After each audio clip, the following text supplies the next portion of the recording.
Lectura de la carta del apóstol San Pablo a los Efesios.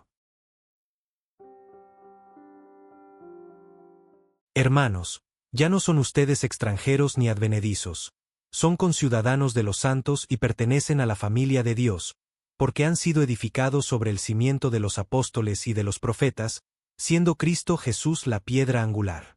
Sobre Cristo, todo el edificio se va levantando bien estructurado, para formar el templo santo del Señor, y unidos a él también ustedes se van incorporando al edificio, por medio del Espíritu Santo, para ser morada de Dios. Lectura del Santo Evangelio según San Lucas. Por aquellos días, Jesús se retiró al monte a orar y se pasó la noche en oración con Dios. Cuando se hizo de día, llamó a sus discípulos, eligió a 12 de entre ellos y les dio el nombre de apóstoles. Eran Simón, a quien llamó Pedro, y su hermano Andrés, Santiago y Juan, Felipe y Bartolomé, Mateo y Tomás, Santiago, el hijo de Alfeo, y Simón, llamado el fanático, Judas, el hijo de Santiago, y Judas Iscariote, que fue el traidor.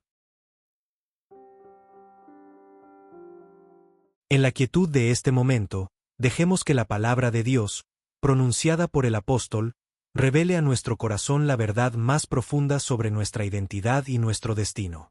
En un mundo que a menudo nos hace sentir como extraños, como números en una multitud sin rostro, la revelación nos grita una verdad distinta, una verdad que puede transformar por completo nuestra manera de caminar por la vida. El apóstol nos dice con una claridad que nos conmueve: ya no son ustedes extranjeros ni advenedizos. Un extranjero es quien está de paso, quien no tiene derechos, quien mira desde fuera. Un advenedizo es quien nunca termina de ser aceptado del todo, quien siempre lleva una marca de provisionalidad. Esta era nuestra condición espiritual, alejados de la alianza, sin esperanza y sin Dios en el mundo.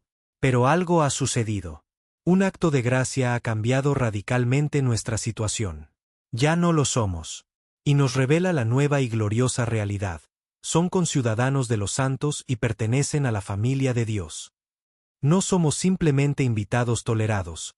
Somos ciudadanos con pleno derecho en la Jerusalén celestial.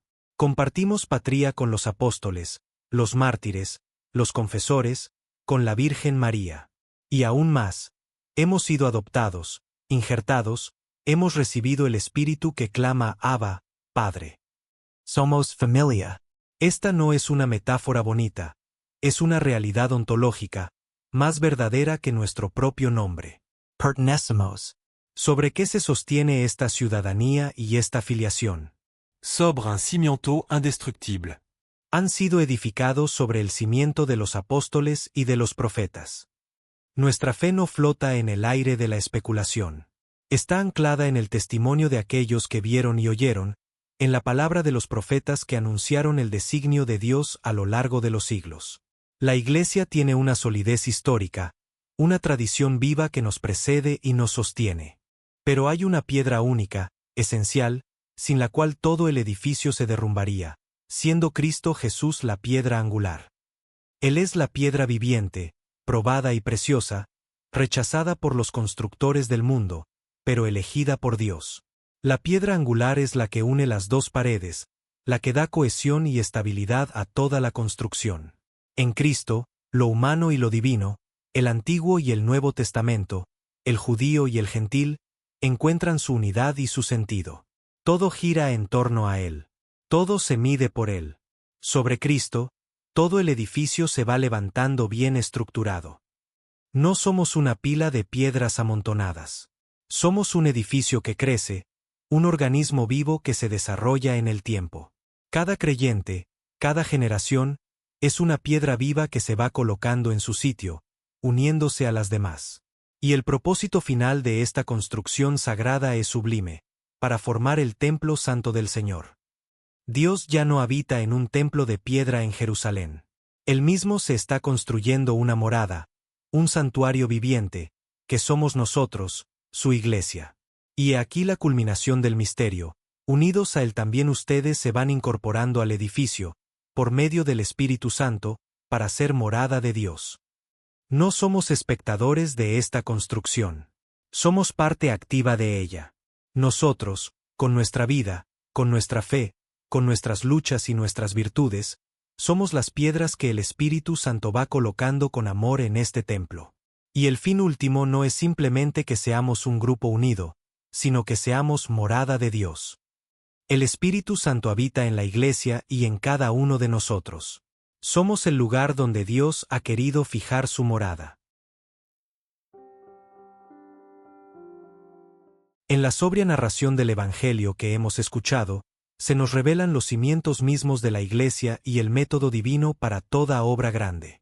En la aparente sencillez de estos versículos, se esconde un misterio profundo sobre la oración, la elección y la misteriosa paradoja de la libertad humana en el designio de Dios. La escena comienza en la soledad del monte. Jesús se retiró al monte a orar y se pasó la noche en oración con Dios. Antes de tomar la decisión más importante para la estructura de su misión pública, el Hijo de Dios se sumerge en la comunión con el Padre. Toda la noche. No es una oración rápida, un ruego momentáneo. Es una larga vigilia de intimidad, de escucha, de entrega confiada.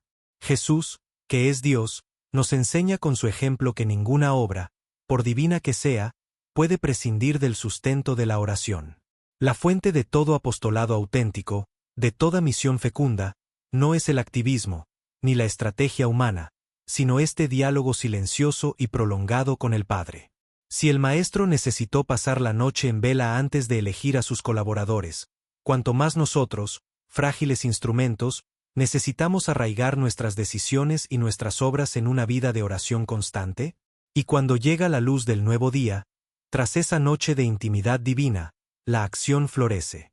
Llamó a sus discípulos, eligió a 12 de entre ellos. La oración no es una evasión de la responsabilidad, es la que ilumina y fecunda la acción. De un grupo más amplio de seguidores, Jesús elige con intencionalidad precisa a 12. Este número no es casual. Es el número de las 12 tribus de Israel. Con este acto, Jesús está fundando el nuevo pueblo de Dios, el Israel definitivo, que nacerá de su sangre y se extenderá a todos los confines de la tierra. La Iglesia encuentra aquí su origen visible, construida no sobre ideas abstractas, sino sobre hombres concretos, elegidos personalmente por el Señor. Y les dio el nombre de apóstoles. No son solo discípulos, aprendices. Sont enviados. Su identidad está definida por una misión. Recibirán de Jesús su autoridad y serán sus testigos oficiales, los cimientos de la Nueva Jerusalén. En ellos, nosotros vemos el origen del ministerio ordenado, la sucesión apostólica que garantiza la fidelidad de la Iglesia a las enseñanzas de su fundador. Y entonces, el Evangelio, con una crudeza que nos conmueve, enumera sus nombres. Hombres de carne y hueso. Simón, el impulsivo, convertido en Pedro, la roca. Los hijos del trueno, Santiago y Juan. Felipe, Bartolomé, Mateo el publicano, Tomás el incrédulo. Hombres comunes, con sus virtudes y sus defectos, con sus grandezas y sus miserias. No eran sabios ni poderosos. Eran pescadores, recaudadores de impuestos, hombres de pueblo.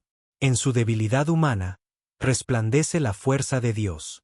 Él no elige a los perfectos, sino que perfecciona a los elegidos. Su gracia se manifiesta en la fragilidad de los instrumentos. Y la lista culmina con un nombre que ensombrece para siempre la memoria del colegio apostólico, Judas Iscariote, que fue el traidor. Aquí se nos presenta el misterio insondable de la libertad. Judas fue llamado, vivió con Jesús, escuchó sus palabras, presenció sus milagros, recibió el mismo amor que los demás.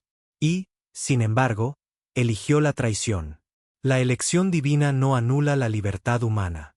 Dios respeta hasta las últimas consecuencias nuestra capacidad de decir sí o no a su gracia. La presencia de Judas entre los 12 es un recordatorio eterno de que la pertenencia externa a la comunidad no es garantía de salvación, y de que la misericordia de Dios, aunque infinita, puede ser rechazada. Hermanos, este pasaje nos habla hoy a nosotros. Nos recuerda que toda obra buena en la Iglesia debe nacer de la oración, del diálogo confiado con el Padre. Nos consuela al mostrar que el Señor nos elige con nuestras flaquezas, para que sea su poder el que se manifieste en nosotros. Y nos advierte sobre la seriedad de nuestra libertad. Somos, por el bautismo, ese pueblo elegido, esa comunidad de discípulos enviados.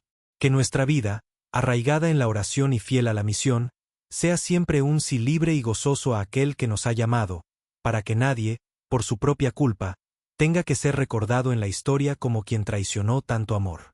Amén.